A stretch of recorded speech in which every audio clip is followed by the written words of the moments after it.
Hey there and welcome on back. As always, I'm Carl with Target's Attitude, absent my professor knives and all things sharp. So I'm back, grab your pens and paper, class about to begin.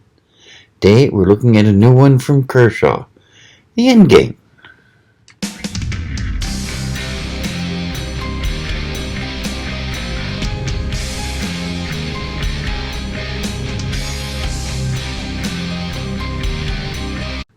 Yes, the Endgame.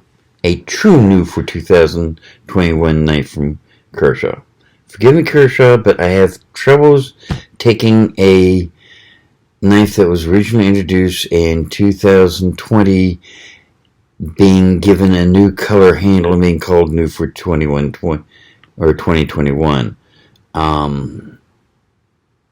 It's nice. I now have a choice between blue and brown or blue and black or black and red or what have you.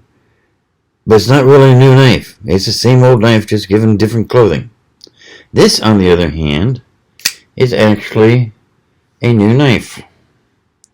And it's a very striking one. Before we get into this too far, let's go ahead and get the syllabus work out of the way, shall we? If you're new to the channel, welcome. Here on Fridays, we do mainly knife reviews.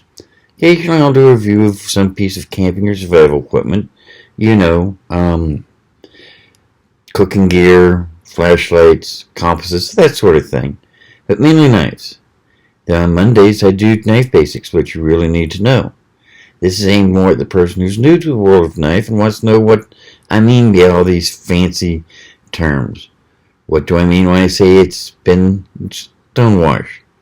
What is D2? What is 8CR13 MOV? What is 14C28N? What's G10? What's micarta? This series will help you understand all that. And it's got some information that those who have been around a while might find useful. And occasionally, someone who's been around for a while has some information I didn't know and they offer it in the comments. So, hey, that's great. I mean, let's face it, to quote one of my favorite science fiction writers, the day I don't learn something new, push me over and bury me where I fell. I forgot to notice I was dead. But, back to the knife. This is what you really came for. It, as I say, is a frame lock, which I'm not fond of most frame locks, but this one is really nice. It's got a pocket clip that is reversible. They've added some inlays to the handle where they've the black is glass reinforced nylon. The bronze is actually PVD coated pieces, but gives it a very striking look. The handle is very comfortable in the hand, really. I mean, I could wish it was maybe just a touch longer. My pinky is just barely on there, but it's still comfortable for all of that. Doing the extended tang and all, your finger's not going to ride up. And choil is definitely a sharpening choil. There's no way you can put your finger there safely. It's just too small and narrow. Nice little jumping on the back. And here's where it's interesting. I mean, Kershaw's always been able to make some good stuff, but I think they're starting to think they need to compete with some of the medium point knives out there coming out lately, such as Zvivi, CJRB, Kaiser, just to name a few, because instead of the usual 8CR13 MOV steel, this one has a D2 steel for the blade. And the pivot point is KVT ball bearings. Don't know if they're caged or not. I haven't taken it apart to find out. And it doesn't say so on their website or at my distributor's page. But they are ball bearings, and I mean, it's just, yeah, very smooth. Much smoother than a lot of the Kershaws, so rather nice there. All in all, very comfortable. Nice size. 4 1/4 inches closed. The blade is listed 3 1/4, and I gotta stop hitting myself. They call it a drop point. To me, that looks more like a modified Wharncliffe, but they call it a spear point. I call it more of a modified Wharncliffe. But semantics aside, should be a nice performing knife. I mean, it's got a gorgeous belly on it. So let's see just how well it actually does, shall we? We'll start, of course, with the piece of scratch paper. And as always, this is straight out of the box. No touch-up, no nothing. Let's see how well it does, shall we? Yeah, that's very nice. Well, it started nice.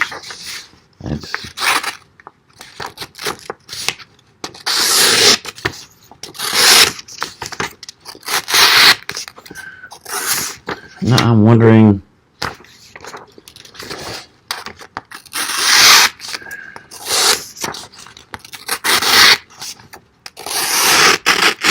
No, it feels like it might be a little toothier than I'd like. I mean, it's still slicing the paper up nicely. It's just not quite as smooth as I'd like. Might need to put that on a honing belt and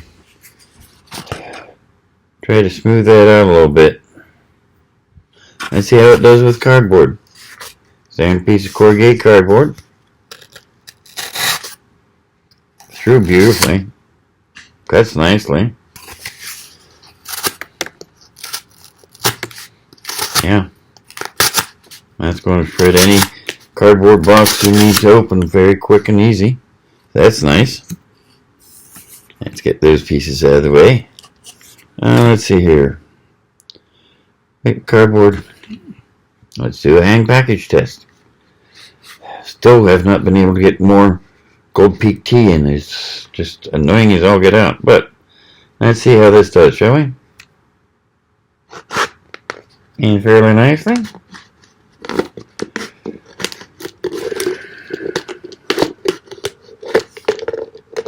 Yeah. That worked nice. Very sweet. Yeah. Paracord. Quick piece of paracord here.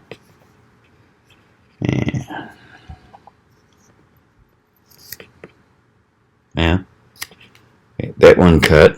First one sliced but didn't cut through. Let's see on this one. Very nice. And let's test the very tip here. It's barely through, and one, and lunch. Okay. Still not bad at all. So here we got, and let's do zip tie here.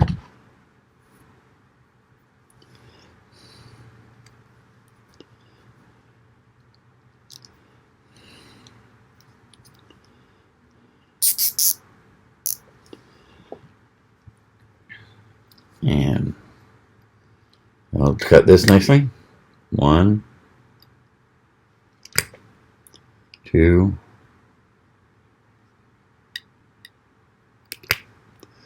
3. Not bad. Not great, but not bad. Let's see how it does on a piece of leather. Really need to get some more leather in. Let's see here.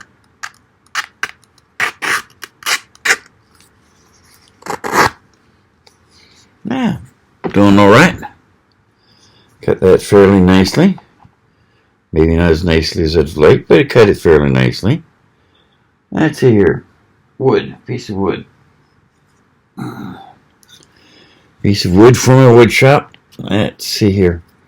Get this back.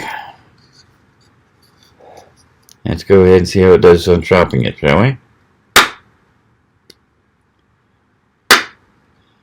2 too much belly for it to get a good bite on that to chop it. But that's okay. It's not designed for chopping, so let's see how it does on feathering this up.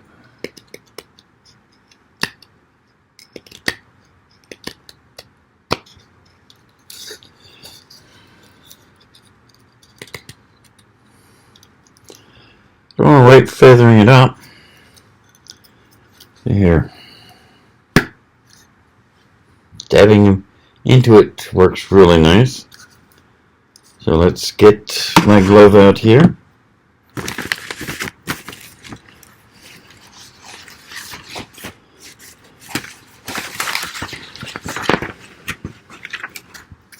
Here we go.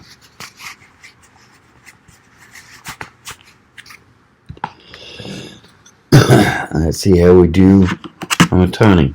And we're going across the grain here. So, let's see here.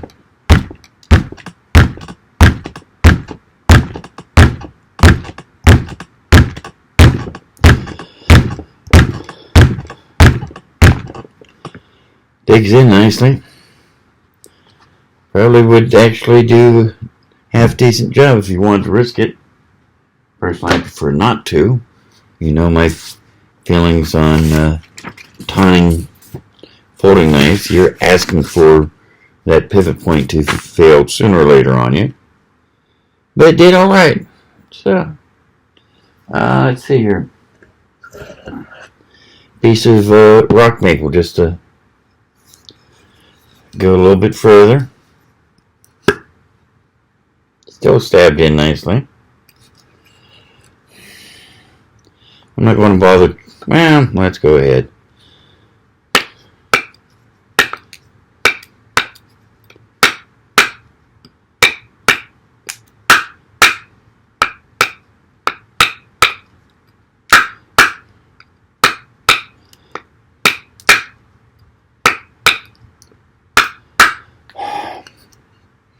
Does alright chopping.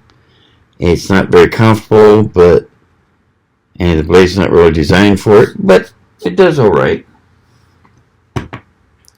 Let's see here. Oh yes. And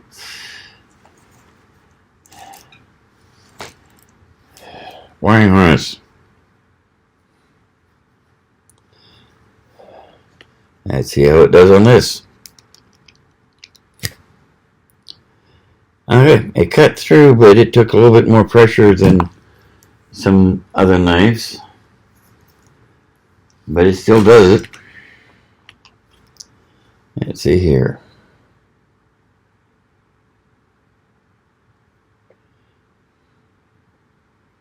Yeah, it separates them out nicely.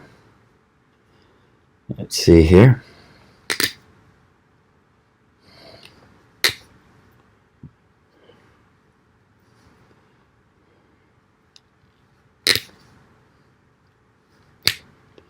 It's just not stripping that at all. Again, that shape of blade is not going to lend itself well to stripping, but I had hopes. Last test. Ferro rod.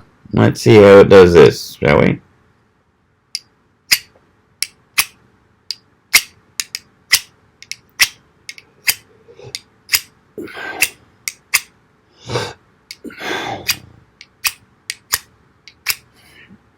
No sparks at all,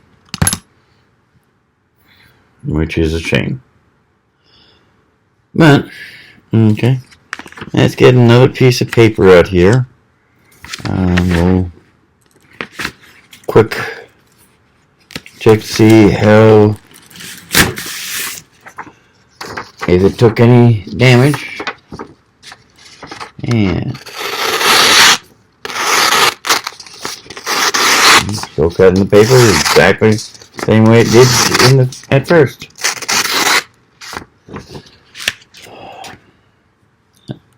Still think a honing strap would help that out a little bit, because it just feels kind of toothy as it's cutting the paper, but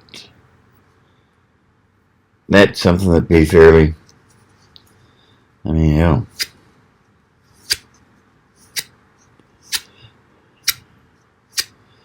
Not even any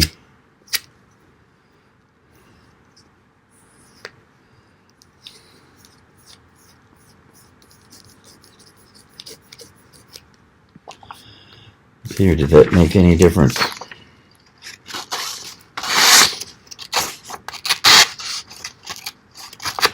No. Maybe a little bit, but yeah, it did make a little bit. I mean, that was just using unprepared leather that I hadn't even put any jeweler's rouge on, and it did improve it some. So, and after I wipe off the leather particles, I don't see any damage to the blade. Came out nice. So there you have it. The Endgame from Kershaw. I mean, maybe a little pricey. It's just retail price is $107.95. I'm currently selling it. Let me double check before I say too much. Yeah, I'm currently selling it for $62.95 on the website. So, it's pretty obvious Kershaw is trying to start competing with Civivi and some of the other mid-price knives. And they're not doing too bad a job. I mean, it is definitely a nice knife, and if you love Kershaw, it's definitely one you need to add to your collection. In fact, it's probably one I'm going to add to my collection, even if I don't like it as much as I like some others. But, meantime, I've got a bunch of things I've got to do this morning, so I'll wish you luck. I hope you learned something. Hope you found something useful out of this. I'll leave you with a couple videos right over here that I think you'll enjoy. As always, you can hit that target right there to subscribe. I hope you do. And remember, it may be ability decides what you can do. It may be motivation that decides what you will do. But it's attitude that decides how well you do it. So if you're going to do anything, do it with attitude. See you now. Bye.